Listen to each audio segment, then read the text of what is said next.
There's no telling what could happen during a live broadcast, whether it's on TV, radio, or even a live stream via social media platforms like Facebook or Twitch. There have been many instances where people spotted something strange going on during a live event, and many of those are yet to be explained. During live news broadcasts, anchors and reporters out in the field have to be ready for just about anything, as an important news story could suddenly break and needs to be relayed via the studio. Bad weather may suddenly swoop in, or someone may try to interfere with a field reporter, as we've all seen in the background of some live broadcasts. But sometimes, a strange event that no one can explain is caught on camera during a live newscast, leaving everyone in the studio feeling confused and a little more nervous as they try to figure out what just happened. Andy Parker, a meteorologist and weatherman from Buffalo, New York, has been in this situation not just once, but at least twice, as he spotted unusual objects in the sky while in the process of reporting on the weather. In June of 2018, Andy was in the WKWB news studio, reporting that it would be a cold night and that it would be good sleeping weather when he suddenly stopped mid-sentence and asked, "What was that? Did anybody see that thing?" Andy was referring to a live shot from a camera that was pointed at Buffalo, showing the city's bright lights after the sun had set. A closer look at the footage shows that he was referring to an object that could be seen traveling up into the sky at great speed, and it left him, as well as many of the channel's viewers, completely baffled. He then asks, "Did we just see a shooting star?" and jokes that it may have been the most fast-moving jet ever. He then lightheartedly tells his viewers to start their UFO discussions on Facebook. As is to be expected, many commenters stated that this was likely an extraterrestrial craft that had been caught on camera, but others tried to keep a level head, suggesting that the object may have been a meteor or a bird that flew past the camera. During the second incident, which took place in the same studio, Andy walks over to a monitor showing a live shot of the moon while it's setting. This time, he mentions that they have an extender lens on the camera, which allows them to get close-up shots of the moon. So close, in fact, that he's able to point out a few of its craters, and a few moments later, the live shot changes to show the channel's viewers the full view that can be seen on the in-studio monitor. Andy mentions that since the moon is setting, it becomes ever more obscured due to the Earth's atmosphere, but again, he quickly changes the subject when he spots something flying past that seemingly shouldn't be there. A dark, flat-shaped object can be seen moving between the moon and the camera at high speed, and at first, Andy speculated that it might be a plane. The reactions of his co-presenters can be heard in the background, as they're also seemingly taken aback by what they just saw, and Andy continues, saying, "I don't know, we just saw a UFO. There you go." This causes everyone in the studio to burst out laughing, while we can hear Andy quipping about how internet users are going to enjoy discussing what they just saw on live TV. And he wasn't wrong, as Facebook users instantly started theorizing about what the object could be.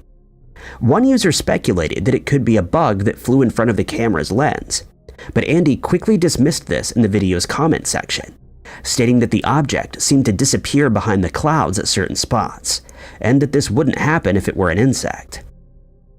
Another commenter suggested that it might be the International Space Station, but again, Andy disagreed, stating that the ISS would not have been in the camera's viewing area at the time that the broadcast went out. By far the most common suggestion was that it may have been a satellite, but Andy stated that the object was far too big, and that this was out of the question. Other theories included suggestions that it may have been a weather balloon, or that it could have been space junk that's orbiting the planet. Whatever the case may be, the incident was never officially explained, and will likely never know what was caught on camera during these two live broadcasts. On the 25th of June, 2009, the world stood in shock as news broke that pop icon Michael Jackson had passed away, and his fans were left reeling as tributes poured in over the following few days. But as with many other celebrities that have passed away, conspiracy theories soon started emerging, with some people stating their belief that Jackson was actually still alive, and that the report was either a government cover-up or that Jackson had faked his own passing for unknown reasons. Most people didn't pay these theories much mind, as they're rather outlandish, but then in September of 2018, something happened at the annual Emmy Awards that made many people take a second look at this suggestion, and it's a mystery that's still been unsolved today. The incident involves a popular comedy drama TV series called Atlanta, which was created by Donald Glover, and in particular, one specific episode that features a very strange character called Teddy Perkins, who's played by Glover himself. The episode took a slight departure from the show's usual lighthearted atmosphere, since it had more of a horror drama feel to it, and it was hailed by many critics as the show's best episode that ever aired. Some of the show's stars were in attendance that night, since it was nominated for awards in several categories, and to everyone's surprise, the Teddy Perkins character also showed up in full makeup. When eagle-eyed viewers spotted Perkins sitting in the crowd, they assumed that it was Glover, who had decided to attend the awards dressed as his character, which should be rather funny and entertaining. But they were left baffled when they realized that Glover was sitting in the same seat just a short while later, and that could not have been him. Speculation immediately started, not only between fans, but also from some of the stars in attendance, as no one had any idea who the person was that was dressed as this bizarre character. Many people took to social media to post screenshots of the strange sighting and to voice their opinions on who this mysterious person was. To add further mystery to the already perplexing case, actor Bill Hader received a hug from Perkins after winning an award for his role in the TV series Barry, and he would later state that he had no idea who it was that hugged him. Some fans suggested that it might be comedian Jay Pharoah, as he shares a similar body type as the mysterious figure, while others thought that it might have been Keegan-Michael Key, since he regularly dresses up in strange outfits during his comedy sketches. Other suggestions included Danny Pudi, Joel McHale, Eric Andre, and even Gwyneth Paltrow, but no one was able to definitively find out who it was, with actress Issa Rae stating that she'd spoken to Perkins for some time before realizing that it wasn't actually Glover as she had assumed. Since the Perkins character was loosely based on Michael Jackson, many fans started to suggest that the man seen in the audience was in fact Jackson himself, and that he had dressed up as the Perkins character to ensure that no one would find out he was still alive. But many other users saw this as too outrageous of a claim, and instead stated that it was probably Lakeith Stanfield, who also played a part in the show. But this was also ruled out when a photo emerged showing Glover, Stanfield, and the Perkins character posing together. Then people hinted that Glover may have been dressed as the character for a short while, before changing into a suit and handing the disguise over to someone else. But it was quickly pointed out that he would not have had enough time to change, as he was seen sitting in his seat very soon after Perkins was spotted. In another video that was uploaded to YouTube, two people can be seen running into the person dressed as Perkins, and a man can be heard saying, "I'm glad you're alive," to which Perkins responds, "They did technically kill me, but I did not die." This fueled even more speculation online, as many fans took this to mean that this really was Michael Jackson, and that he was hinting that he was still alive, though many people believe that this video was staged. The person behind the creepy mask has never been identified, and 5 years later, users are still commenting on these jokes, airing their opinions on who this actually was. Chances are that it was an inside joke from the cast of the show, but with no proof to back this theory up, it remains an unsolved mystery. One of the more popular conspiracy theories out there in modern times is that we don't actually live in a universe as we would normally understand it, but that we're all part of a computer simulation, and that many of the strange events that have been reported throughout history are a result of glitches in the programming, commonly known as glitches in the Matrix. Some strange events that have been included in this theory have been captured on video, and no one can argue that they are very strange, but there's usually a logical explanation as to what's going on. In one viral video, a man spotted a bird that was seemingly hovering in mid-air without moving its wings, which should be impossible. But after he uploaded the video, many commenters stated that this was a perfect example of one of these glitches. There was a far more likely explanation given, which was that the bird had unfortunately become snagged on a thin line that could not be seen in the cell phone footage, and that it lost its life in the process, explaining why it wasn't moving at all. Another example of this is a video that was uploaded to YouTube, which shows a man being interviewed in a Danish airport, and in the background, two women, one blonde and one brunette, can be seen talking next to a baggage conveyor. As the interview continues, the brunette woman starts walking past the camera, and her friend seems to reach towards the conveyor, but when the first woman passes the camera, her friend has suddenly vanished. This sent internet users into a frenzy, with suggestions that this video serves as proof that we live in a simulation, and that glitches in the Matrix really do exist. But the truth was far more mundane, as it was found that the woman had merely quickly walked away alongside her friend, and so was obscured from the camera's view. But in March of 2022, viewers of Sky News were left baffled when Rishi Sunak, a British chancellor, was seen carrying a folder that seemed to have some very interesting properties that were caught on live TV. Sunak was in the news since he was preparing to deliver a budget statement to Britain's parliament, and hence he was captured by news crew cameras as he left 10 Downing Street, the official office and home of whichever prime minister was in power at the time. Cameras followed him and another man as they continued walking down the sidewalk, and in his right hand, he could be seen carrying a red binder that likely contained a number of important documents. But then something inexplicable happened that left viewers scrambling for answers. As Sunak and his companion are seen walking past a car that's parked in the street, the binder is obscured for a few moments, and when he emerges on the other side, it's suddenly turned from red to green. As soon as footage of the incident was uploaded to the internet, conspiracy theorists began voicing their opinions as to what they thought this footage shows, and the results were outlandish to say the least.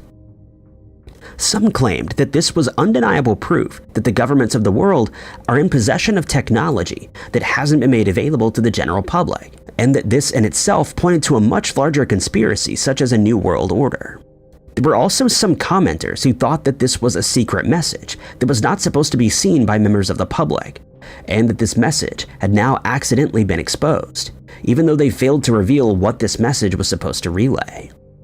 Others were less serious about the footage, joking that Sunak is an extraterrestrial from another planet, and that will never be safe before this video is explained, though this was merely said as a tongue-in-cheek comment. A former Sky News employee later came forward to state that she was responsible for the strange footage, and that she had performed a minor color switch in the footage to underline the need for a green budget to be brought into the foreground, but not everyone was willing to accept this explanation. While most people saw the funny side of the doctored footage, others said that they believed the explanation to be too flimsy, and that it was likely given in order to take attention away from real issues, such as the technology that changed the color of the binder. It's very likely that this was just a normal red binder that was used to attract attention on a global issue. But there are still some people out there who believe there is more to this footage than meets the eye. In March of 2018, the British news outlet The Daily Mail, which stems from the highest paid circulation newspaper in the United Kingdom, ran a story that reportedly showed poltergeist activity during broad daylight, and it resulted in some mixed responses from viewers. The incident occurred at the home of a woman named Lindsay Mann, who lived in Armthorpe, a village in Doncaster, Yorkshire in England. And the footage left some viewers terrified, while others chalked it up as being nothing more than a well-planned hoax. Although the footage was uploaded to the internet more than 5 years ago, people are still commenting on the video as they try to figure out whether it's real or not, and opinions are widely varied. In the footage, Lindsay can be heard saying, "I think it stopped now," as she trains her camera on a circular clothesline known as a windy dryer, which is situated in her backyard. But another woman can be heard telling her to be careful. She then walks around the clothesline, still keeping the camera focused on it, and her companion then says it's doing it again, but there doesn't seem to be anything untoward going on as of yet. Lindsay then films the other side of a small gate, possibly looking for an explanation of whatever is going on, but finds that there's no one there and nothing strange to see, so she returns her focus to the line. As she turns around, we can see the clothesline rocking gently from side to side, and she quickly runs past it, the fear palpable in her voice as she scrambles to safety next to the other woman. Then things begin to escalate. Just a few moments later, it becomes obvious that something is manipulating the clothesline as it starts to shake more violently than before, and the two women start to speculate what could be causing it. They quickly rule out the possibility that it could be caused by the wind as Lindsay lifts the camera towards a nearby tree to show that it's almost perfectly still, while jokingly asking whether they should call the Ghostbusters for help. She then focuses on the line again, and we can see that it's still shaking back and forth in a rhythmic fashion. But as she approaches it to investigate, it starts shaking even more violently, and she can be heard saying, "Oh no," clearly baffled by what she's seeing.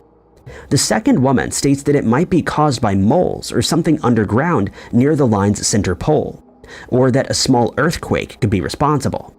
But Lindsay states that they would feel the vibrations in the ground if this were the case. As they continue with their discussion, the activity seems to have dissipated somewhat. But when Lindsay jokingly says that she wants to move to another house, the line starts shaking even more violently than it was before. She then states that she doesn't believe in ghosts, but that she has no explanation for what's happening here. They then decide that it would be better to head back inside the house before the footage eventually comes to an end.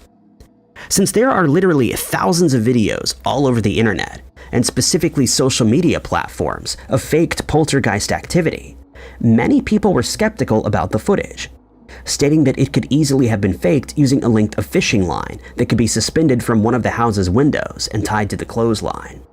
But not everyone was as quick to dismiss the video, with many stating that they'd had similar experiences in the past, and that they had no explanation for it, other than the suggestion that their houses were haunted by a poltergeist or similar paranormal entity.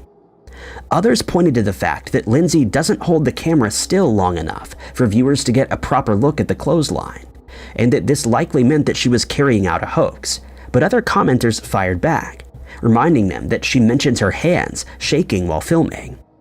Those who believed the footage was real suggested that Lindsay and her family cleansed the house using burning sage, as this is commonly believed to rid a house of any unwanted paranormal activity.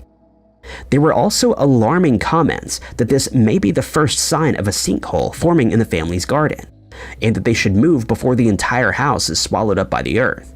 But the true cause has never been found, and it isn't known whether this strange activity is still going on around the house. 41-year-old Paul Goddard, a clinical hypnotherapist who lives in England, has been trying to help people improve their lives since he received his certification back in 2011. And at one point, he created live streams during which viewers could watch him and a patient as he helped them via past life regression hypnotherapy.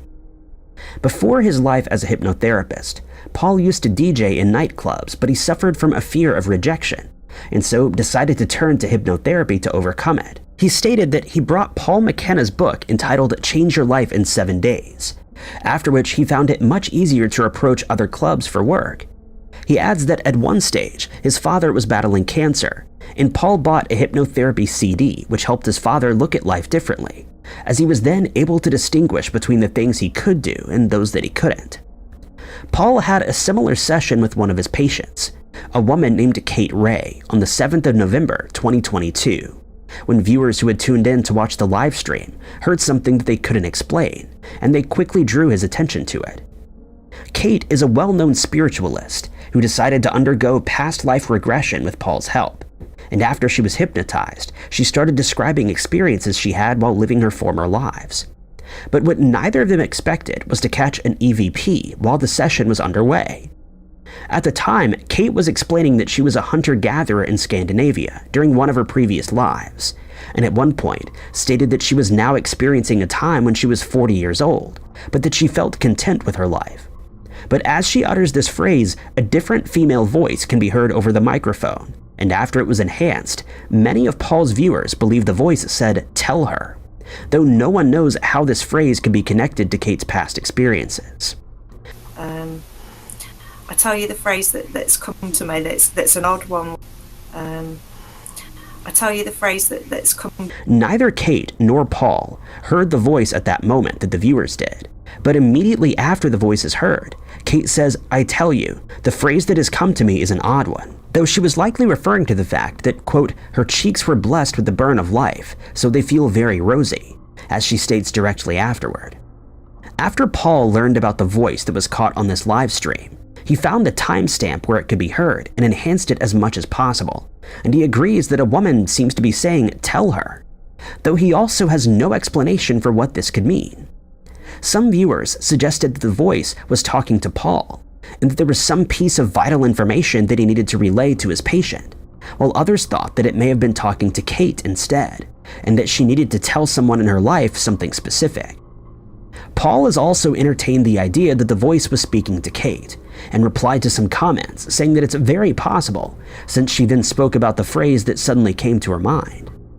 Kate is also a writer for Haunted magazine, and has stated that she had experienced many paranormal events in her own house in recent times, and so she wasn't too surprised by the ghostly voice that was captured on camera. Paul theorized that the message from the ghost was meant to convey the difference between the lives that people lived long ago compared to the way we live today. He stated that if we were to compare the life of a contented hunter-gatherer to that of a busy modern person, it becomes ever more important to maintain connections with family members, friends, and the community around us.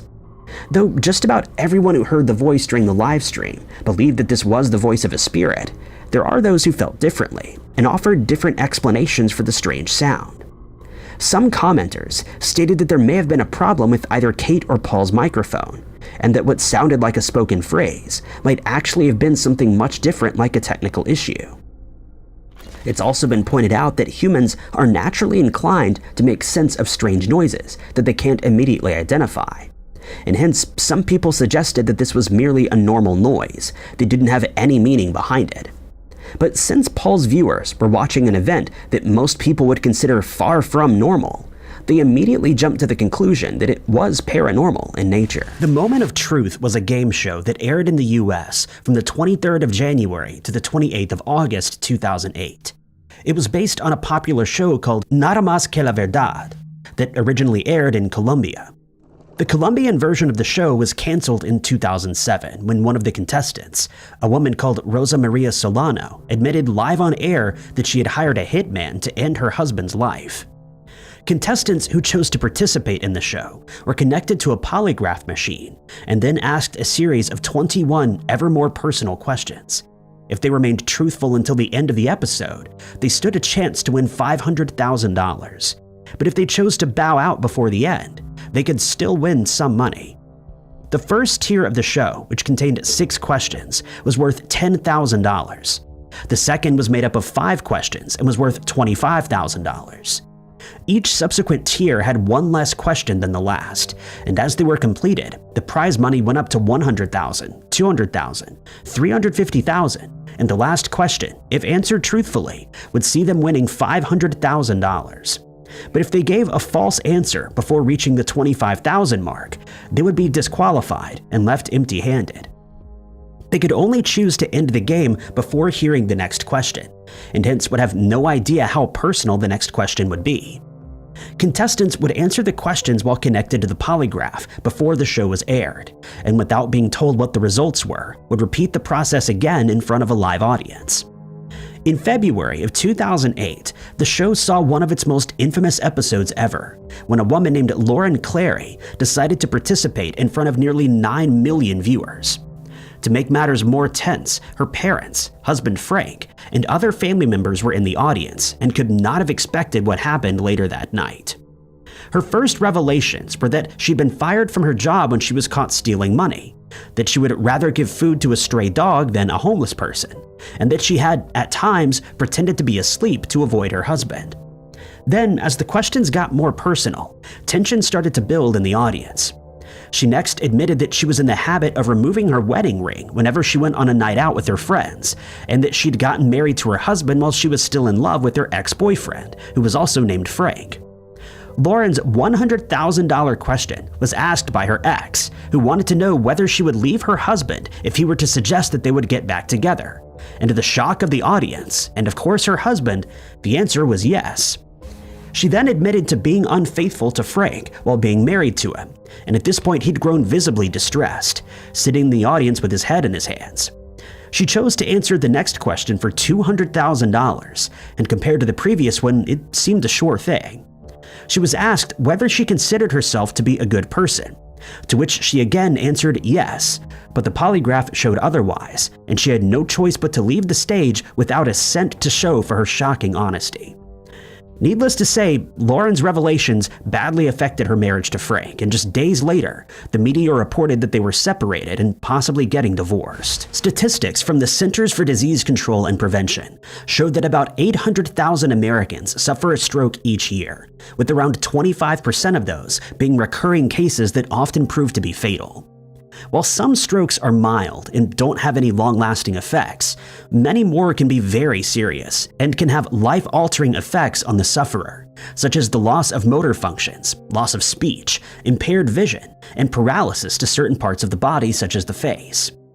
A stroke can sometimes be predicted by the sufferer's symptoms, which may include slurred speech, confusion, collapsing of one side of the face, or the inability to say the right words, no matter how hard they try.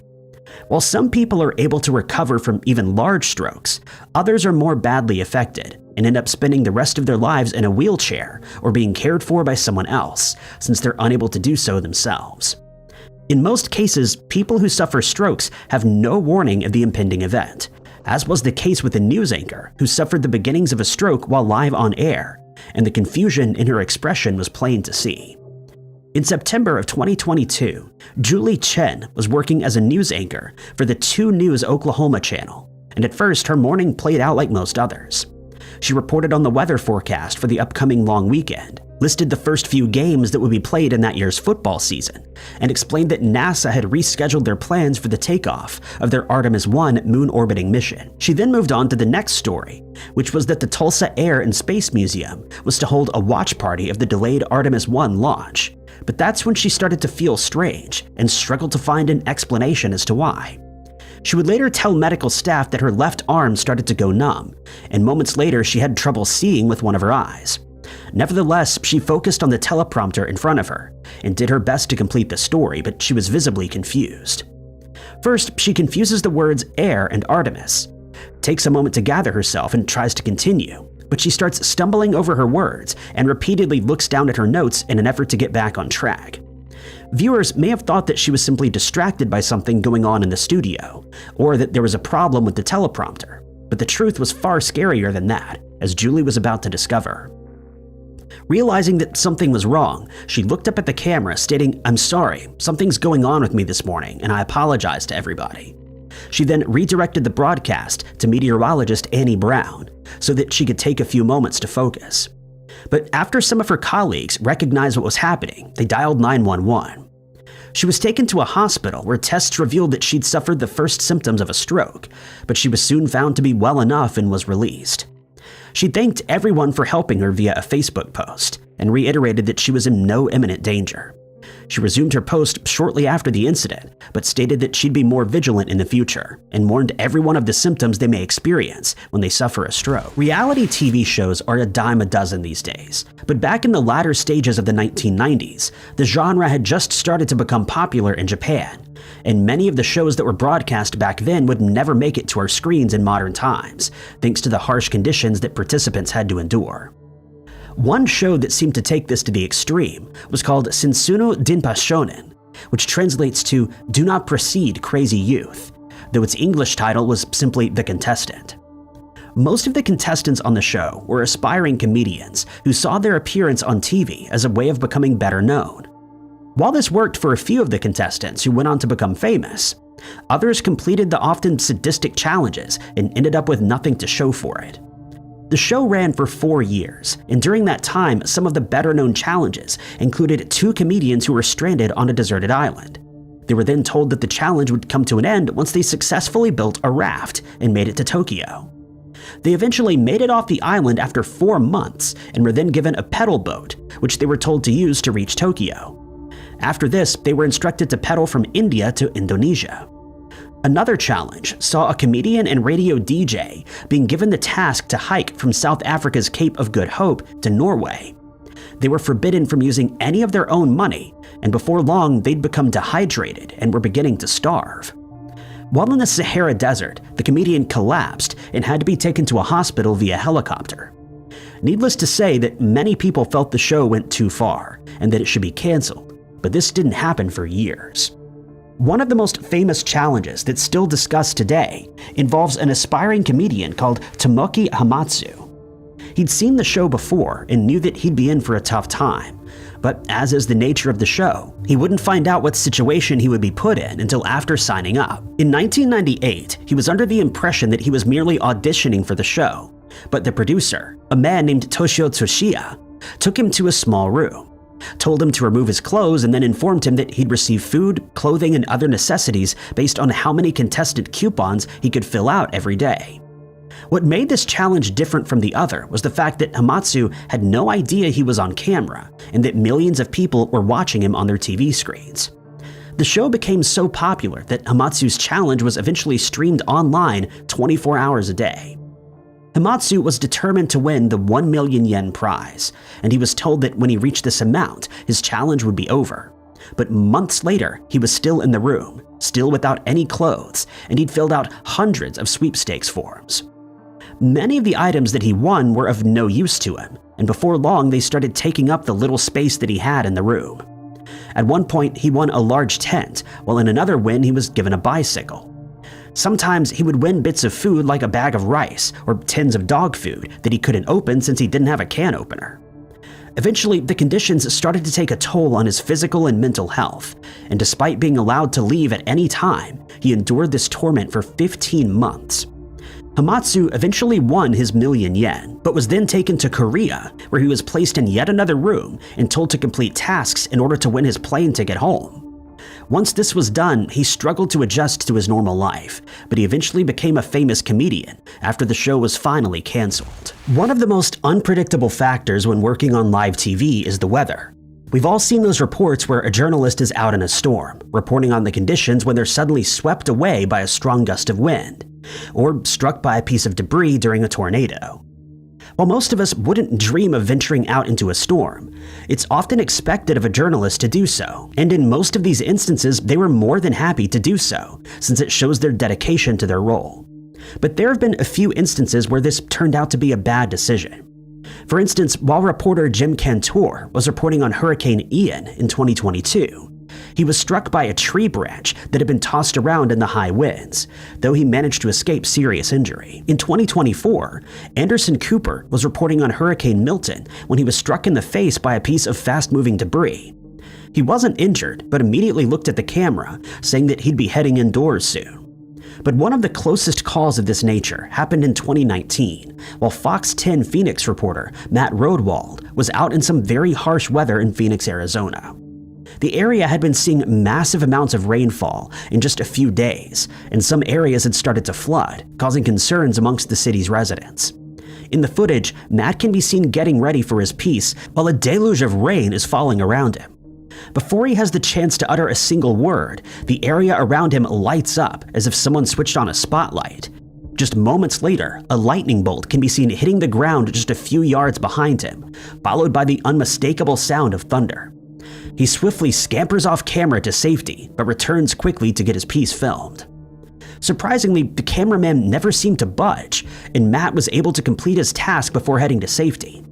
Residents in the area reported that the lightning strike caused their power to go out for a few minutes, and as many as 14,000 people were left in the dark.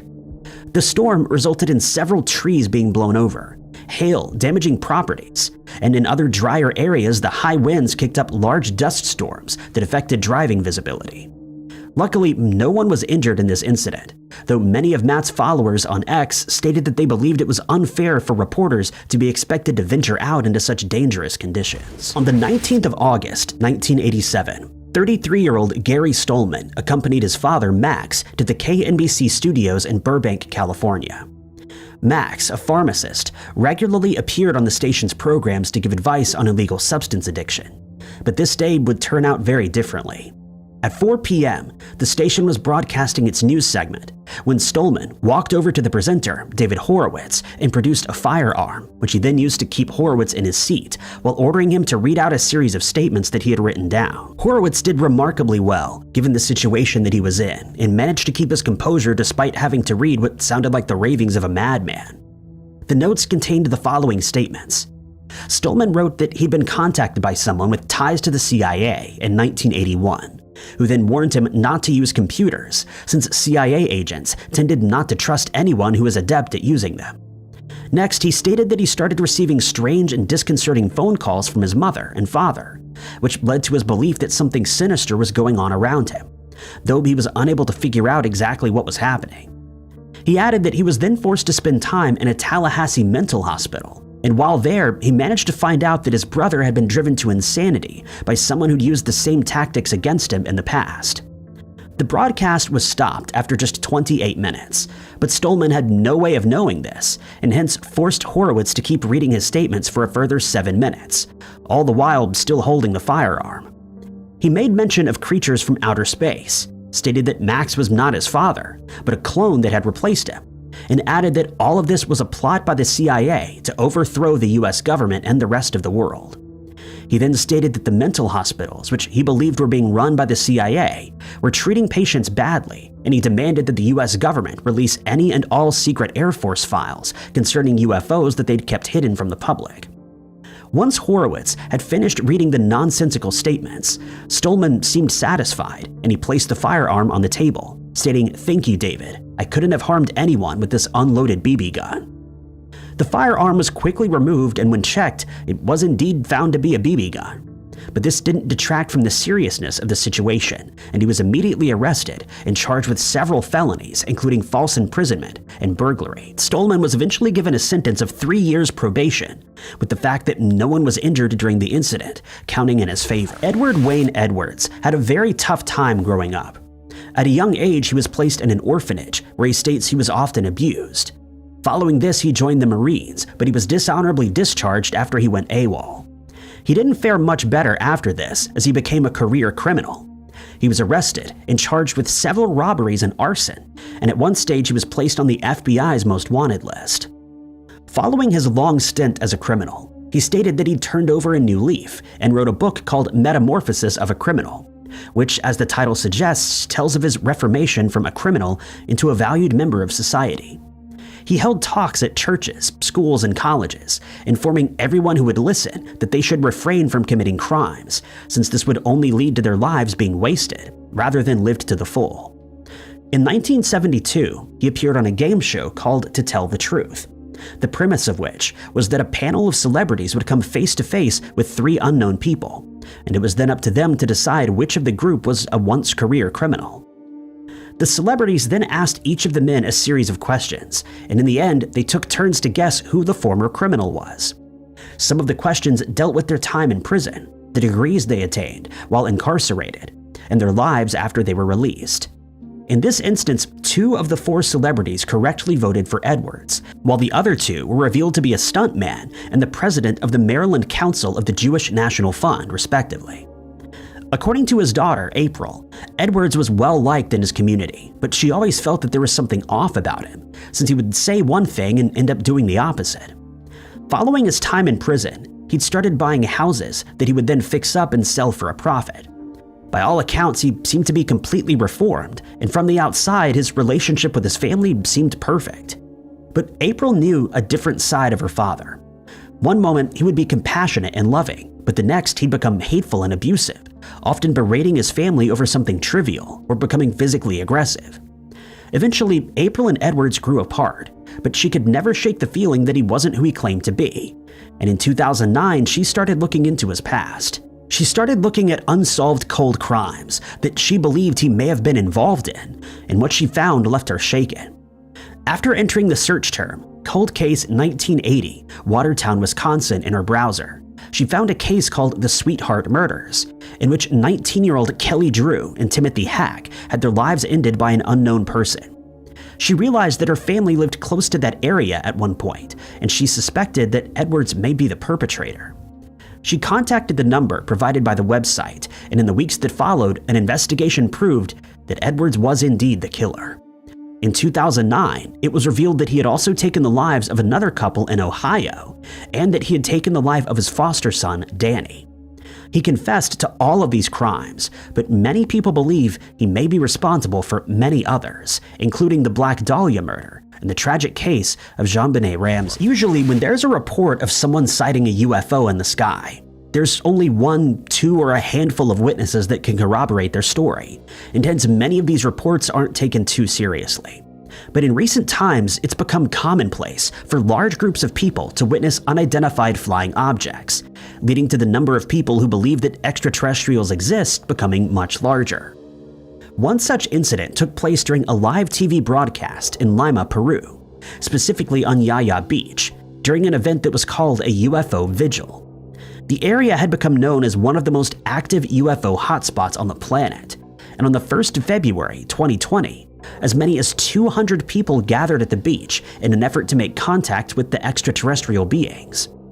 The event was broadcast live by the Capital TV station, and while everyone in attendance was hoping to spot something otherworldly in the sky, they were not prepared for what they saw that night. The broadcast started with the presenter of the show explaining what they were doing there, after which he joined some of the onlookers who had their focus trained on the water in front of them. Just a few moments later, gasps could be heard from the crowd as a white light appeared just above the horizon, but it quickly vanished again, drawing cheers from the onlookers. They were now convinced that something was about to happen, and they were right. Amidst the running commentary from the presenter, a larger, brighter light suddenly appeared, and the crowd started pointing laser pointers in its direction in an effort to attract its attention, but it disappeared once more. This series of events repeated a few times, but then the crowd was left amazed when the same light suddenly appeared out of nowhere in the middle of the sky, rather than the horizon, and as they pointed their lasers at it, it suddenly erupted into a much larger, brighter light. Following this, the light returned to its normal size and brightness, but continued to hover in the sky above the water. People could be heard excitedly talking about what they had just seen, many believing that they just received a reply from an extraterrestrial craft and the creatures within.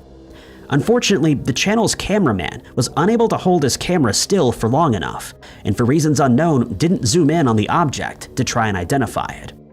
Some people believe that this would have made little difference since the incident took place at night, but many feel that he should have at least made the effort.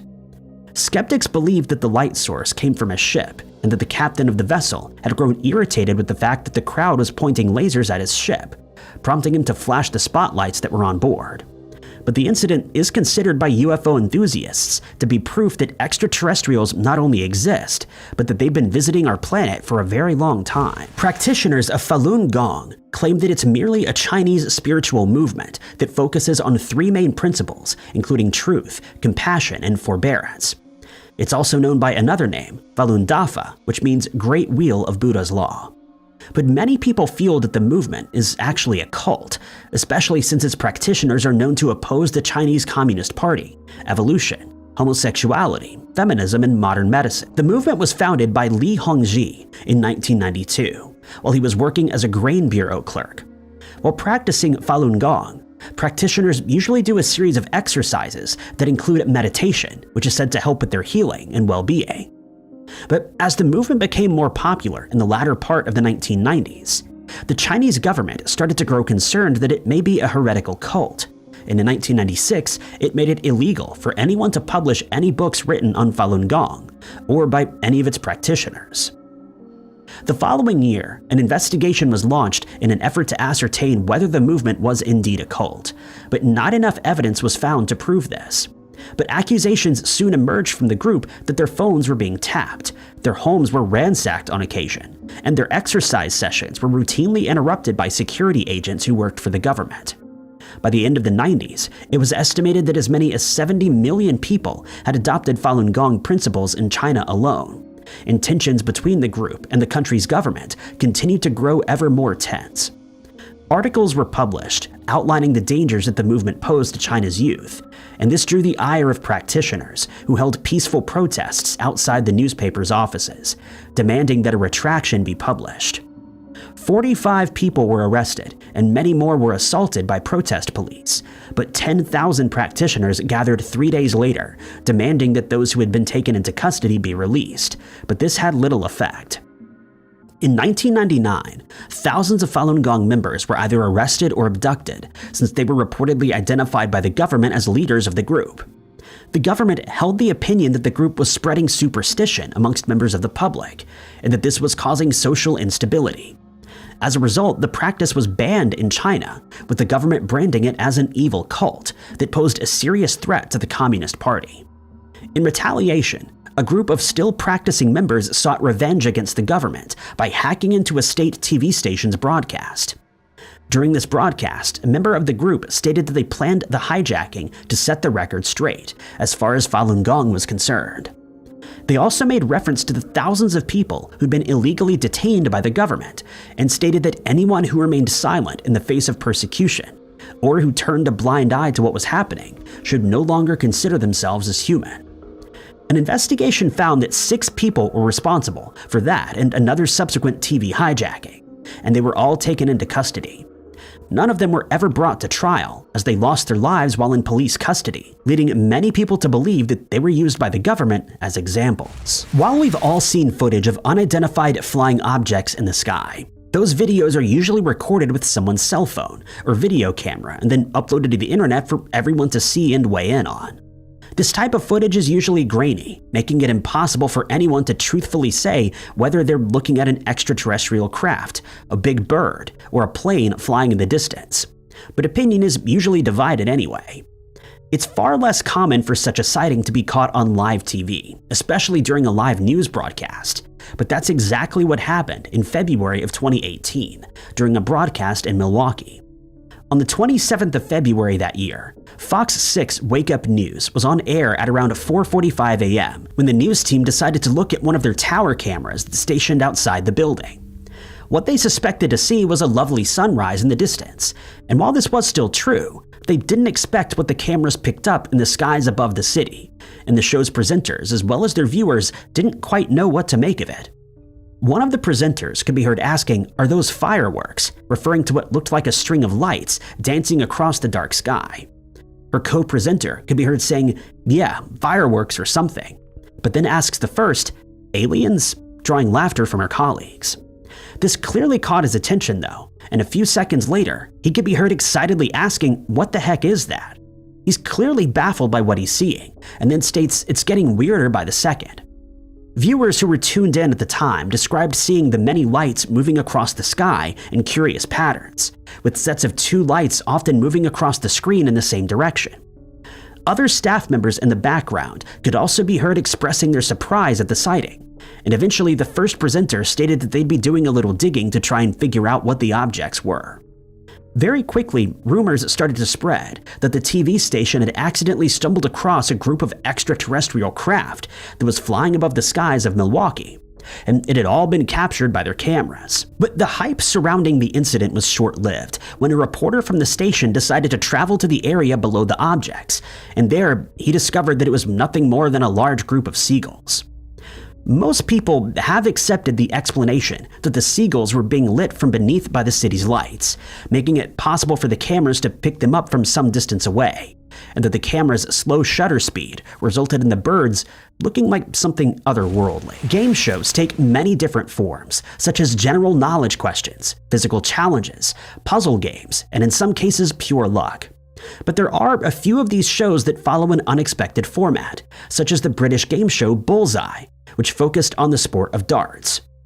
Created by Andrew Wood and Norman Vaughn, the series ran from 1989 to 1995 and saw 3 pairs of contestants playing against each other for a series of prizes that included cars, luxury holidays, and less valuable items such as dart sets and drinking glasses. In each episode, an amateur darts player would be paired with a quiz expert, and together they would attempt to win as many of the prizes on offer as possible, and the show quickly became popular among viewers. But no one was any the wiser that one contestant, a man named John Cooper, had a notorious past that would only be revealed after he made his appearance on the show, which occurred in May of 1989.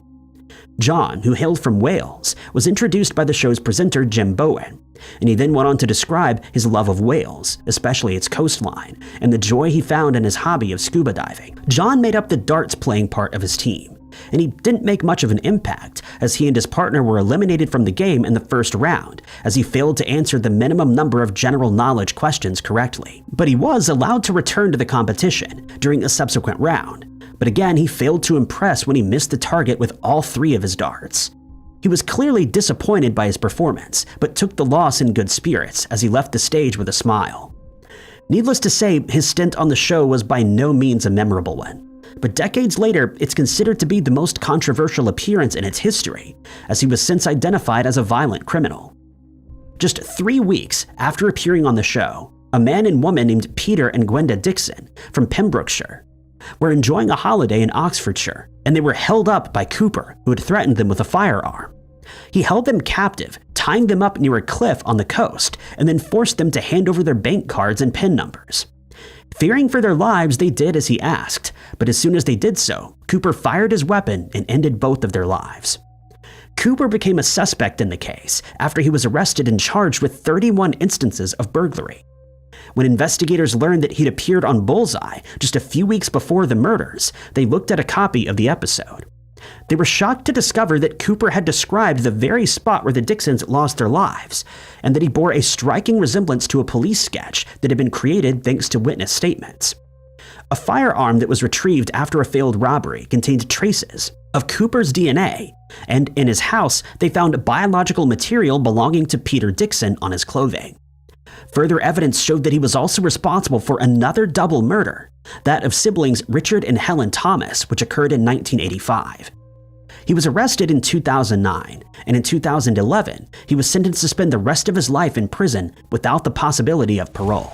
During a live TV news broadcast from the UK-based broadcast company ITN, a journalist was standing on a bridge over the M11 motorway just outside of London. She was reporting on a story for a show called London Tonight about a car accident that had occurred 14 miles from the bridge when an unusual event took place that caught the station's viewers off guard. In the background, the camera caught a glimpse of something that seemed strangely eerie and unsettling. Behind the reporter, a strange shadow could be seen emerging from the trees on the roadside and moving towards the road. Since the scary shadow didn't have any distinguishing features, it wasn't immediately clear what could have caused it. The journalist continues her report, oblivious to what was happening behind her, but others were quick to spot what they thought was a supernatural event caught on live TV. The incident instantly drew reactions from viewers who speculated that it might be a spirit that was trying to make its way across the motorway. The station received so much feedback that the show's producers decided to investigate and find the real cause of the incident. After the video was thoroughly scrutinized and every possible scenario considered, it was found that the shadow wasn't traveling on the roadside, but on the camera's lens. An insect or arthropod had landed on the camera and crawled across the lens, causing the blurry image that appears to be further down the road. The moving legs of the insect created the illusion that a human-like form was trying to cross the road, and the fact that it was directly on the lens made it appear as if it was transparent, completing the strange illusion. In March of 2018, two Wisconsin news anchors were left baffled when one of their cameras caught something in the morning sky that they couldn't explain. At 4:43 a.m., Fox 6's Wake Up News program was underway and being broadcast live when one of the anchors spotted strange activity over the Milwaukee skyline. What looked like a multitude of lights that seemed to appear out of nowhere could be seen streaking and diving across the dark sky, causing one of the anchors to ask, quote, "Are those fireworks? What is that?" Her co-anchor sounded just as baffled before asking, "Aliens? I don't know." Her co-host responded by asking, "What the heck is that? It's getting weirder by the second." Viewers were quick to pick up on the strange event, and many of them took to Reddit to share their thoughts on what it may be. Many people theorized that they were indeed the lights from an extraterrestrial craft, while others thought that it may be a meteor shower that had accidentally been caught on live TV. The incident quickly went viral, with the video gaining more than 100,000 views on Facebook alone. Fox 6's Facebook page was inundated with viewers debating on the origins of the lights. A few hours later, Fox 6 reporter Amy DuPont decided to investigate the incident to get to the bottom of the mystery, and she traveled to the downtown area directly under the spot where the lights seemed to be hovering. What she found completely underwhelmed their viewers when she discovered that it was nothing more than a flock of seagulls that had been flying through the air. As she stood in front of the Milwaukee County Courthouse, the camera panned to the sky to reveal the birds flying overhead. Tom Clements, a meteorologist from KEYC News 12 in Minnesota, stated that the shutter speed of the camera caused the birds to appear brighter than usual, and that this also caused them to appear as streaks in the sky. But many residents of Milwaukee weren't so quick to dismiss the event, with one viewer stating that they didn't believe seagulls could fly that fast. Another stated that seagulls don't emit any light, and another questioned why they were leaving light trails behind, despite the explanation that had already been given. Another viewer stated that the incident was clearly the definition of UFOs, and that this was a bizarre case of a UFO sighting. In 2009, CNN's well-known presenter Larry King was doing a segment on the deceased pop idol Michael Jackson, with a camera crew and reporter taking a tour of his California mansion, better known as Neverland Ranch. While filming inside the bedroom suite, the tour guide, who is the son of renowned actor Marlon Brando, is asked if privacy was a concern, as there were multiple locks on the door. He explains that while Jackson was alive, they were told not to enter when the doors were locked, but were free to enter when they were left open. As the camera moves past the door and gets a shot down the hallway, it captures something that many of the singer's fans believe to be a shocking moment caught on live TV. At the end of the corridor, a shadow can be seen moving across the doorway in front of a fireplace at the far end of the room. None of this is noticed by either the camera operator, the reporter, or the tour guide, but viewers quickly spotted the anomaly, and after the clip was posted to YouTube, it quickly went viral and rumors started to spread like wildfire. Hundreds of viewers stated that they believed the strange shadow to be the spirit of Michael Jackson that had never left the ranch as he loved living there. One YouTube commenter stated that they'd played the video over several times, and that they were convinced that this was indeed the image of the King of Pop. Others were more skeptical, however, believing that it was merely a trick of the light or a hoax that had been planned ahead of time. But their theories were proven wrong when CNN devoted a section of King's show to debunking the mystery. It was found that during filming, a crew member had walked past a light fixture that was out of the shot, causing their shadow to appear on the far wall in the room at the end of the corridor. But not everyone was convinced by the explanation, with one commenter stating that the shadow even had Jackson's hairstyle silhouette, and that it was obviously him. On the 17th of June, 2007, a Czech television station called CT2 was broadcasting a live view of the giant mountains, with the camera panning from side to side to show the Czech countryside accompanied by soothing music. But viewers were left shocked and confused when the tranquil scene suddenly transformed into a scary sight caught on live news. As the camera panned to the left, the screen was suddenly filled with a bright white light that lingered for about 6 seconds before receding. But in its place was something even more shocking and horrifying. In a valley below the mountains, a huge mushroom cloud had formed, seemingly as a result of a massive explosion that had just occurred. But it quickly came to light that the incident was a hoax that had been planned by a collective of artists who had won an award from Prague's National Gallery just 1 month earlier. The group hacked into the station's broadcast by climbing up a television tower near the mountain and connecting a computer to the camera and the cable that enables the broadcasts. They then added the video of the blast to the existing broadcast, but their plan landed them in trouble soon after. 6 members of the group were charged with spreading false information and scaremongering, and they faced jail terms of up to 3 years if found guilty. The group of artists claimed that they created the project and named it Media Reality to show how members of the public can easily be misled by what they saw in the media. Czech television condemned the act, stating that it could have resulted in a far worse scenario, as members of the public could become alarmed at what they saw on their television screens, and it could have resulted in mass panic. It wasn't the first time that the artist was in the spotlight for a publicity stunt.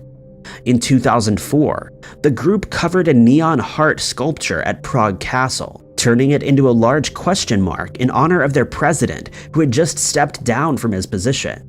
On the 25th of March 2008, The charges against the group were dismissed by a judge who considered the act as being one of public amusement rather than one of public unrest, since members of the public quickly realized that it was merely a hoax. In 1951, the US government set up an emergency broadcast system called Control of Electronic Radiation in order to warn members of the public about any emergencies that may have taken place during the Cold War.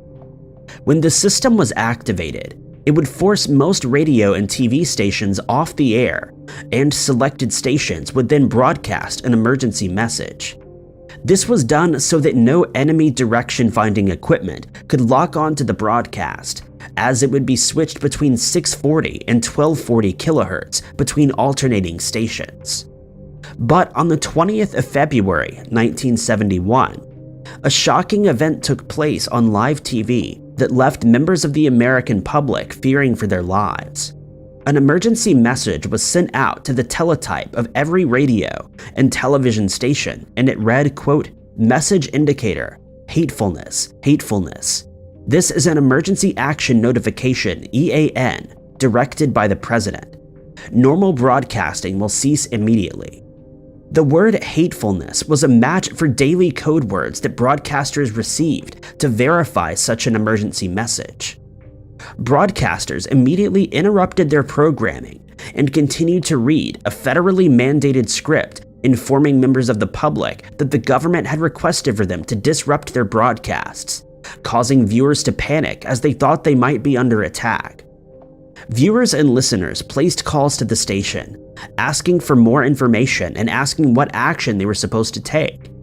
Others watched their TV screens in anticipation, but employees at the warning center realized that there had been an error and started scrambling to end the transmission of the warning message through a different code word, impish. But for 40 minutes, they were unable to find the right code word and tried to end the message 6 times unsuccessfully. When the right word was finally found and sent to broadcasters, the message disappeared from the air, and confused members of the public were left to carry on with their lives. It would later come to light that W.S. Eberhard, an employee at the Cheyenne Mountain Complex, had inserted the wrong tape into the system, and what was supposed to be a test of the emergency system actually came across as a warning. Members of the public were left furious over the error, stating that the system clearly didn't work properly. The New York Times speculated that a similar error could have easily caused American or Soviet weapons to be sent into action, which would have been disastrous.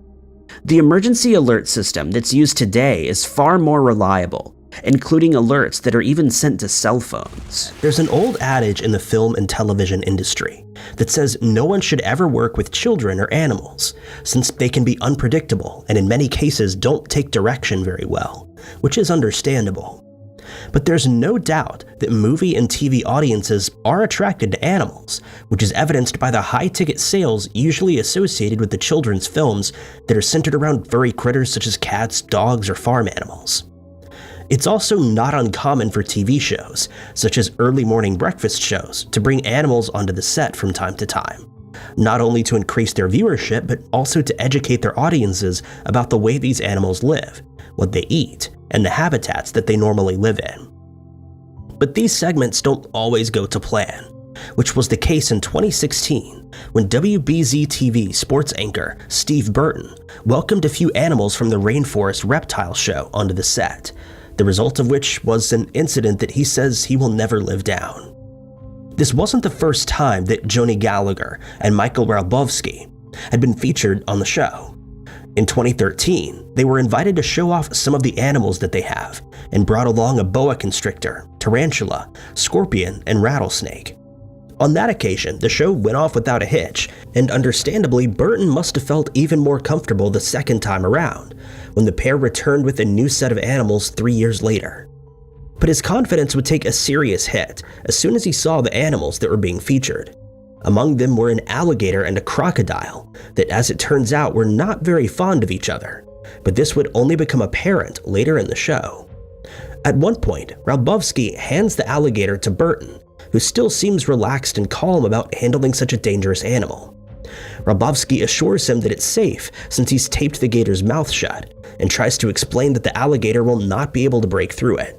But by this point, the discomfort on Burton's face has become palpable, as he can be seen tensing up. Radlovsky, who's holding a small crocodile, walks closer to him with Gallagher at his side and tells Burton to come a little closer. But that's when things get a bit out of hand. The alligator has seemingly spotted the crocodile and is not planning to hang around. Just as Burton is in the process of asking the question, do they know each other, the gator tries to make a break for it. But thankfully, Burton has a firm grip on it and stops it from escaping and falling to the floor, possibly injuring itself. Radlovsky can be heard barking instructions, saying, "Hold him tight," to which Burton replies, "I am." Gallagher is quickly on hand and manages to grab the animal away, while it's still flailing wildly, and can be heard jokingly saying that it was like alligator wrestling. Burton notices that the scotch tape used to secure the gator's mouth is still holding, and would later remark that he had no idea the gator would be as strong as it was. The later clip went viral on YouTube, ensuring that Burton will never forget his strange experience with an alligator. Each year, national hockey teams compete for the sport's champion trophy called the Stanley Cup. The Montreal Canadiens is the team that's won this title more than any other, having won the championship 24 times to date, with their closest competition being the Toronto Maple Leafs with 13 wins. Fans of the sport are known to be fiercely competitive, and it's thought that it was this competitive nature that resulted in an event that was broadcast on live TV, but which is seen by many as one of the poorest displays of human behavior ever caught on tape. It all started on the 15th of June, 2011, when the Boston Bruins and Vancouver Canucks faced each other in Game 7 of the Stanley Cup playoffs. The Canucks were playing at home, and outside the stadium, the Rogers Arena, the game was being shown on a large screen. The game was an intense one, with both teams getting physical with their rival. The two teams never had any beef with each other before, but this was the Stanley Cup final, and both sides were desperate to win. So it came as a shock to the Canucks that they were defeated by the Bruins 4-0, and their fans decided to display their displeasure. As the final buzzer sounded to end the game, they took to the streets, and chaos ensued throughout Vancouver. In their locker room, the Canucks were licking their wounds when someone from their staff switched on a small TV and informed the team that a riot had broken out in the streets. The chaos was being broadcast live on TV, and the team's sports staff immediately started making plans to get the players safely out of the building. When the victorious Canucks finished their celebrations, they headed up to a suite in the arena to meet up with their families. There, they got the first word about the riot, and looking out of a window, they could see smoke rising into the air and fans destroying everything in sight. People were breaking store windows and grabbing everything they could carry. At one point, a man could be seen trying to steal a 50-inch television, but upon realizing that it was too cumbersome to carry, he just dropped it on the ground and caused the screen to smash. People who were watching the game outside the stadium reported that when the final buzzer sounded, some fans started throwing bottles at the screen, and in just minutes, others had joined in as they started destroying anything they could get their hands on. Cars that were parked in the street were overturned by the angry mob. People started chanting obscene phrases, and while some fans were trying to calm the mob down, they were ignored and quickly overwhelmed. Riot police quickly arrived at the scene, but their presence did little to calm the fans down, since they were seriously outnumbered. Thousands of people had now taken to the streets, and they could not be reasoned with. The officers had bottles and firecrackers thrown at them. Alcohol flowed down the streets that were littered with glass, and before long, people started reporting that they'd been injured, either while being dragged along by the mob, or in some cases after they were assaulted while trying to stop the unfolding chaos. The riots lasted for about 4 hours, and when calm was finally achieved, many of the participating fans stated that they simply joined in on the riots due to mob mentality. Close to 100 people were arrested on several different charges, and it's still remembered today as one of the most embarrassing nights in Vancouver's history. Politics can often be a contentious subject, since many people feel very strongly about their political views and the politicians they support. Most of us have seen news footage of members of parliament in different countries losing control, resulting in what's often described as something similar to a bar brawl. During some of those altercations, people can be seen throwing punches, launching chairs at each other, and yelling obscenities at their opponents, despite knowing full well that the footage will likely be shown on the news later that day. But in June of 2012, a similar event played out in a much more intimate setting, the studios of the Antenna television channel, which is a privately owned channel in Greece.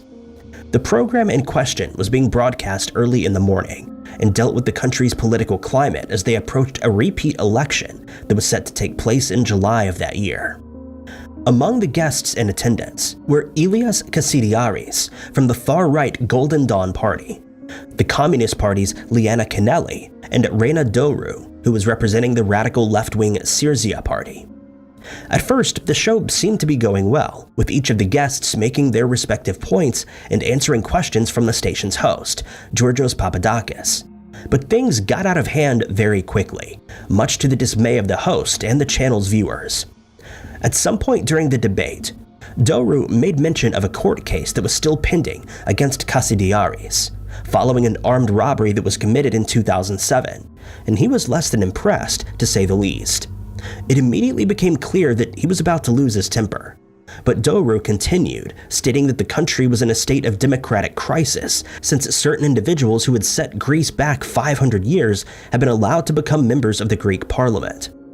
This was seemingly the last straw, and Kasidiaris jumped out of his chair, grabbed a glass of water off the table in front of him, and proceeded to throw the water in Doru's face. In response, Kanelli jumped out of her seat and grabbed a nearby newspaper, which she then appeared to throw at him. In an attempt to bring calm to the situation, Papadakis ran over to Kasidiaris and shouted "no, no," but this did little to de-escalate the situation. One would think that by now, Kasidiaris would have realized that he was appearing on a live TV broadcast and compose himself, but he was far from done.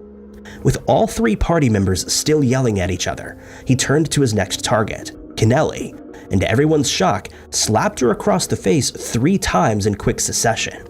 And the surprise on her face was obvious. Viewers who had tuned in to the early morning debate were quick to make their opinions known, with one describing the incident as an example of democracy that was quickly failing. Others stated that the people who voted for the Golden Dawn Party obviously had no idea what they truly stood for, but they had shown their true colors during the show. Immediately following the incident, a public prosecutor called for Kasidiaris to be arrested and a warrant be issued, but it's unclear whether he was ever taken into custody. He left the building before the police arrived. The incident was quickly condemned by all other political parties, and eventually the Golden Dawn Party disbanded when it was discovered that several of its members were involved in organized crime. There's been a lot of discussion lately about the conditions that intrepid reporters face while they're out in the field covering a news story. Thanks to several close calls, people have started debating whether it really is safe for them to be out in severe weather, in the midst of protests that can sometimes turn violent, or covering events amidst volatile political climates, for example. While some reporters have had harrowing experiences and lived to tell the tale, others have been less fortunate, such as Allison Parker and Adam Ward, who were attacked by a disgruntled former employee of the WDBJ TV station, Vester Lee Flanagan II, while they were in the middle of a report and both of their lives were ended. Hence, it's understandable that the topic of reporter safety is on many people's lips, and to make their case, those who stood against the idea that they should be sent to dangerous areas often refer to a case that took place in Brazil in 2020, where a reporter was lucky to walk away from her mugger. On that day, CNN reporter Bruno Macedo traveled to Sao Paulo to report on the rising water levels of the Tete River, brought about by heavy rain that had been falling in the area, and they set up their camera near the Bandeiras Bridge, which sits atop the river. In footage of the incident, which has been watched thousands of times over the years, Macedo can be seen speaking into her microphone while having a conversation with Rafael Colombo, who is back at the station studio. But not Macedo, Colombo, or anyone on the team seemed to notice a man lingering in the background, and it quickly became obvious that he'd taken an interest in the crew. But at this point, his motives were still unclear. Shortly after the live broadcast started, he made up his mind and could be seen walking over to the crew, seemingly unbothered by the fact that they were in the middle of a live broadcast and that his face would be seen, potentially by millions of people. When he reached the crew, Colombo was still busy talking about the river and the dangers that the rising water would pose, and Macedo was clearly uncomfortable with the fact that he'd walked right up to her. It very quickly became clear that the man had nefarious intentions, and Macedo could be seen trying to reason with him, but he then produced a sharpened blade and demanded that she hand over her cell phone, which she then did. At this point, the camera panned away, showing the street across the bridge, but the man demanded that she hand over whatever else of value she had on her, and she was forced to give up her second cell phone, and he quickly made his getaway. Luckily, no one was harmed during the mugging, but Macedo was understandably shaken by the experience, and it was later revealed that her attacker was a homeless man who had no idea that he was on camera during a live broadcast. It isn't known whether he was ever tracked down or arrested, but Macedo made her way back to the studio that day and had done her best to forget about the situation. One of the most unpredictable factors during a live TV broadcast is when Mother Nature decides to act up, since there's usually no way of knowing when a natural disaster, such as an earthquake, will occur, unless it's picked up by seismic measuring equipment. A good example of this is when the Loma Prieta earthquake occurred during Game 3 of the MLB World Series that was being played at Candlestick Park in San Francisco. Before the cameras cut out, they could be seen shaking as announcers started to realize what was going on, and when all was said and done, no fatalities were reported in the stadium, though a few fans had been injured by falling concrete. A similar event took place in 2017 when a live TV broadcast was ongoing in the Foro TV studios in Mexico, and many of the channel's viewers were left worried about the station's staff after a massive magnitude 7.1 earthquake hit the country near the capital of Mexico City.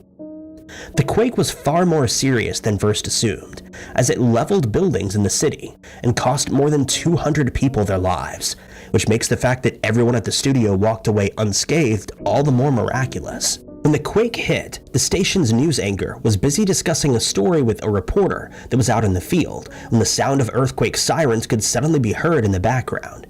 He was then heard saying in Spanish, "Right now, that's the earthquake alarm going off. This is not a drill."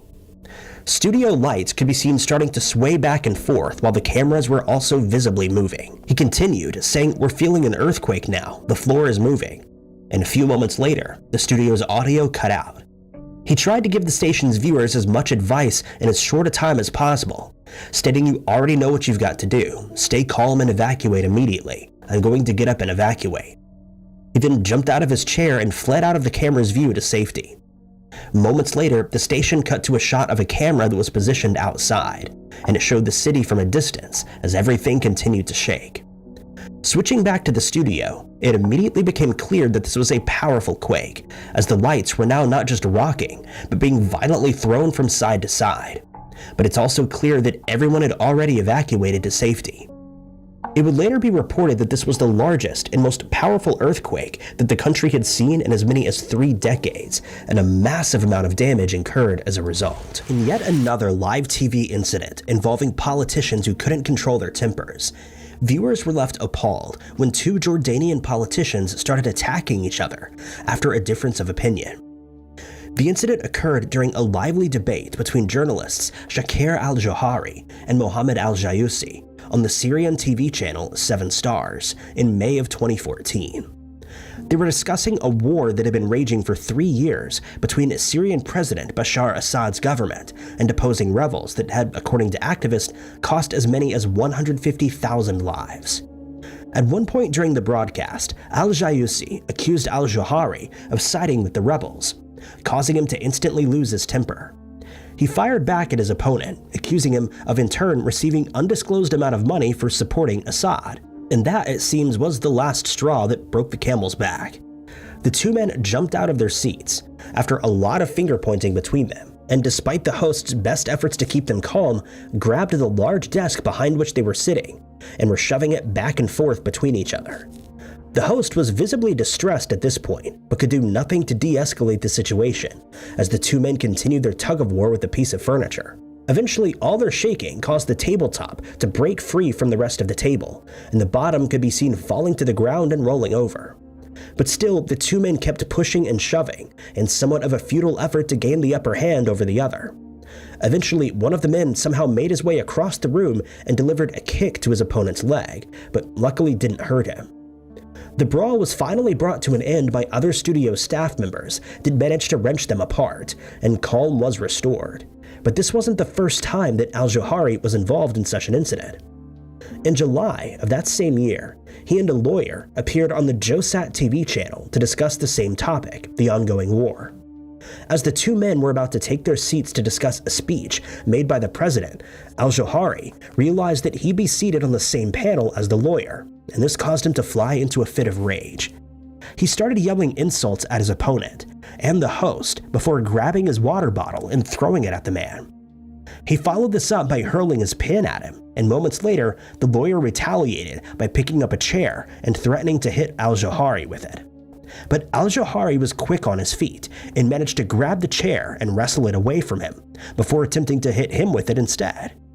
During the ensuing struggle, he threatened to take off his belt to assault the man, but fortunately he never got the opportunity to do so.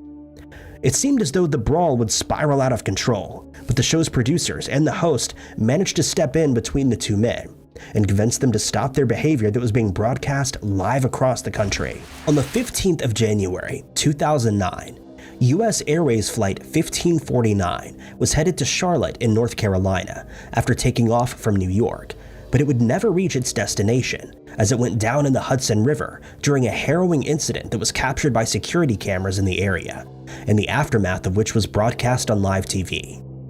The flight took off from LaGuardia Airport at 3:25 p.m. that afternoon with 150 passengers and 5 crew members aboard. The pilot at the helm was Captain Chesley Sullenberger III, who had a lot of flight experience, but he could not have been prepared for what happened just 2 minutes after taking off. While still climbing after takeoff, the plane suddenly hit a flock of geese, the result of which was that both engines were damaged, and Sullenberger immediately realized that he'd lost almost all the thrust that he had. He attempted to restart both engines several times, but was unsuccessful and had to rely on the plane gliding through the air without any mechanical assistance. He contacted LaGuardia's control tower and informed them of what had happened, and he stated he had no choice but to return to the airport as he was given clearance to do so. But he would never get the chance to do this as the plane had started descending quickly, and he was certain that the plane would not make it back to the airport. It was suggested that he try to guide the plane to an airport in New Jersey, but this was also quickly ruled out as an option. He realized that he would have to somehow land the plane safely to spare the lives of the passengers and crew aboard, and the only option he could think of was to land in the Hudson River and hope that the plane somehow managed to remain intact. Just 4 minutes after the plane had taken off, passengers heard Sullenberger's voice over the intercom saying, "This is the captain, brace for impact." The back of the plane's fuselage was the first part to touch the water, and upon impact it tore open, resulting in water from the river flooding in. Thankfully, the plane's fuel tanks were nowhere near full, and it allowed them to remain buoyant enough for passengers to start making their escape. Slides and rafts were released from the plane, and passengers used them to climb onto the wings where they remained, waiting for rescue. Emergency responders quickly raced to the area, along with ferries and other vessels that were out on the water, and all the passengers and crew escaped, with only a few reporting that they had suffered minor injuries or hypothermia. Dave Malkoff is known as a correspondent with CBS's Local News Innovation Lab, and through the years, he's reported on a number of issues across the network's platforms, including global news and natural disasters. He's covered stories on a range of subjects, such as the California wildfires, the impact that melting glaciers are having on the United States' sea levels, and a new type of antivenom that's being used in the jungles of Sri Lanka. He's a well-traveled reporter, as he was first part of the Weather Channel's docuseries entitled Weather Channel Explores, during which he served as an environmental correspondent, often commenting on global warming and the effects that it's having on our planet's climate. During his career, he's won 6 Emmy Awards, one of which was for his coverage of the Iraq War. He also worked for Kayron TV, KTNV TV, WNBS TV, and WICD TV in the past, and today he lives in Atlanta, Georgia. There's no doubt that Malkoff has seen his fair share of action throughout his career, and he's been in some very dangerous situations, but he could never have expected that his life would almost be ended on live TV one night while he was out in the field covering a severe storm that had broken out in Nashville, Tennessee. Rainfall had been very intense over the last few days, and there were real fears that flooding would ensue. The rain was accompanied by thunderstorms, and according to meteorologists, there was a very real chance that the storm would turn into a full-blown tornado. To cover the story, Malkoff had traveled to Nashville and once there looked for a good spot from where he could deliver his live report. He and his accompanying crew found a spot on a rooftop, and after the event mentioned that they all thought it was a good idea, as they thought they could get a beautiful shot of the city. At one point, he could be heard asking a camera operator if he'd seen a flash of lightning in the distance, and he would later state that by this point, he'd started having second thoughts about their chosen position, as they could see the storm coming directly at them. The storm turned out to be much larger than expected, as 34 tornadoes were reported in 9 states over the course of just 24 hours. Despite his concerns, Malkoff decided to remain on the roof, a decision that he would later come to regret, as it nearly cost him and his crew their lives. With his concentration firmly on his report and the fact that a tornado might be heading his way, Malkoff could be heard talking about the possibility of flash flooding taking place. But just a moment later, a massive lightning bolt struck. He immediately looked up into the sky, yelling, "Look at that," before mentioning that the bolt originated right above him. He then says, "Maybe we want to get inside," and scrambles to safety out of the camera's view. He later stated that he managed to find shelter in a small alcove where the producer and camera crew were already filming, safe from the elements.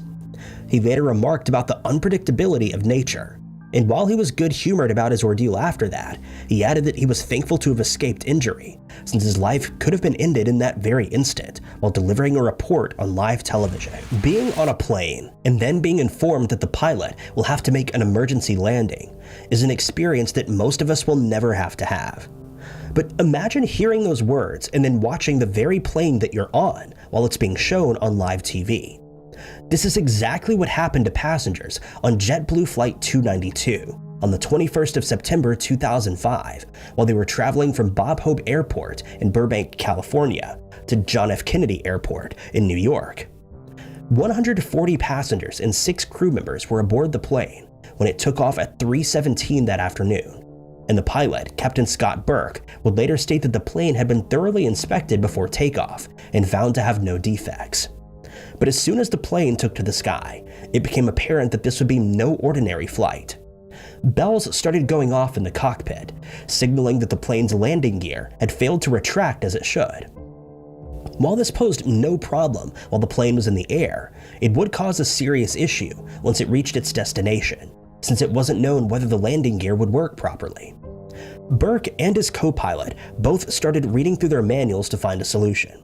When they couldn't find one, they flew low over the Long Beach Municipal Airport's control tower to give operators a closer look at the landing gear, and they quickly realized that the nose wheel had turned to a 90-degree angle where it had become stuck. Burke notified his passengers of the problem, but assured them that they were working on a solution. News of the incident quickly reached news stations that then started broadcasting live footage of the plane as it continuously circled Southern California for the next few hours. What makes this story even more harrowing was the fact that the plane was equipped with DirecTV satellite television, allowing the passengers aboard to watch the news reports that were showing the plane in the air, with its landing gear still stuck in the wrong position. Some of the passengers would later state that they found the footage strangely calming, while others say it only added to their anxiety, since they were certain they were going to crash and potentially lose their lives. One passenger stated that he was glad to be in the back of the plane, since he'd been informed that the landing would be very rough and that it might result in fires breaking out on board. 50 minutes before the decision was made to crash land, the flight crew switched the live broadcast off, and passengers had no choice but to wait and see what would happen. Burke decided to land at Los Angeles Airport since it had longer runways, but first he needed to use as much fuel as possible to prevent an explosion. To do this, he flew the plane in an 8-figure pattern between Burbank and Los Angeles, and eventually deemed the tanks empty enough to attempt an emergency landing.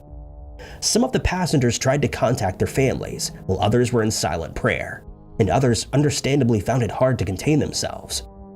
Crew members reminded them of the brace position, how to use emergency slides once they were deployed, and told them to remove all sharp objects that they may have been carrying, as well as high-heeled shoes.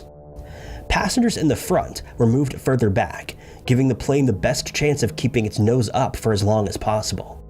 Luggage was also moved to the back for this purpose, and soon it was time to attempt the landing. Passengers were told to adopt the brace position, and as soon as the landing gear hit the ground, sparks started flying up from the tarmac, along with a few flames. It would later be reported that the cabin started growing hotter and that passengers could smell the wheels rubber burning. At 6:20 p.m., the plane finally ground to a halt. No fires had broken out, no explosions took place, and the passengers and crew all survived, and in the end, there was no need for the emergency slides as passengers disembarked via the stairs. In December of 2015, Iowa was the setting of a string of bank robberies that had been committed all over the state. And to cover the story, reporter Adam Salet had been sent to the Sterling State Bank in Rochester. That very bank had been robbed earlier that same day, and Salet was in the process of telling viewers about the details of the crime, as well as other robberies that had been committed, when he found himself in a truly bizarre situation that he could have never seen coming. The report was being broadcast live on the air via the KIMT TV news station, which is based in Mason City. He'd already spoken to staff at the bank and gathered all the information he needed for his report, which he then started giving during a live segment. But against everyone's expectations, he was suddenly interrupted by one of the bank's employees, who came suddenly running out of the building, seemingly in a blind panic while waving his arms. Salet, visibly startled by this sudden appearance, took a moment to realize what was going on, before the employee could be heard yelling, "That's him, that's the robber," pointing to a man who had left the bank without a care in the world. Unbeknownst to Salet, he had, for reasons unknown, decided to return to the bank to rob it a second time and was in the process of fleeing. It seemed almost too good to be true, but Salet was now reporting on a live case that was unfolding right before his very eyes, and he jumped into action. He looked at the camera and said, "This is live TV, folks, I have to go. I've got to call 911, before disappearing off camera to do just that. After contacting the authorities, he gave a description of the suspect and the direction in which he had fled. The police were quick to respond and determined that the man had fled the area in a stolen car before heading north on US 52.